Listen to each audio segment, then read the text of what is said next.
Thousands of mourners are expected to pay their respects to America's nicest judge today.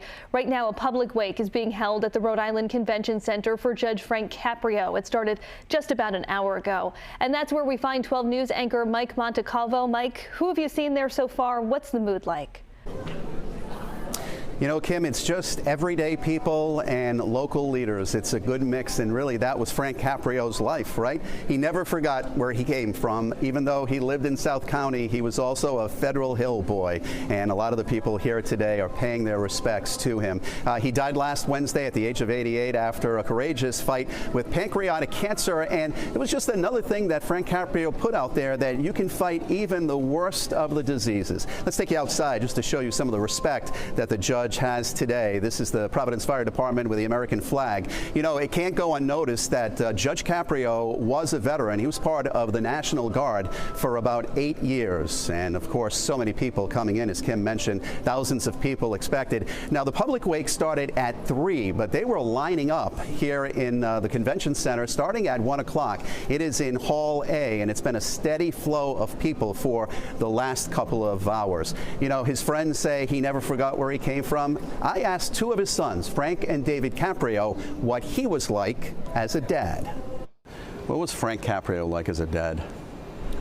He was the best dad in the world. He was always there for my brothers and sister and I. Even though he was very busy, he was doing a lot. You know, we were 5 kids within 7 years. He was building up his own career, both as a lawyer and as a businessman. But he was always there for us, whether we had ball games, we had practices, we had events at school, and he'd get there. I don't know if he had a lot of good stories for the police, if he got pulled over going fast, but he got there. One of his last words were, I think, and I'm paraphrasing, take care of each other, take care of the family. You'll always remember that. Yes. You know, family comes first. That sums it up.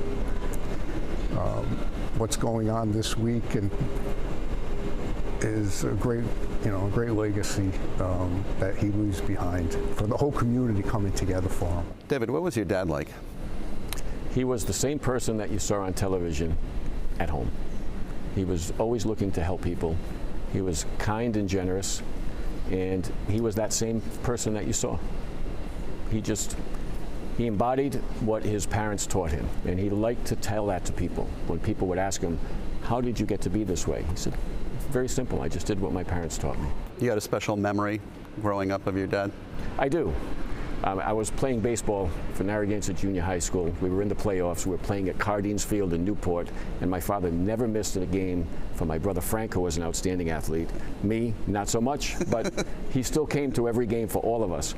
So I'm up at bat, and I'm looking around, and I don't see him. And it's the first time I never see him. And we're in the stadium at Cardines Field. I rip a double. I slide into second base, and I'm looking to the place where all the Narragansett parents were, and I don't see him.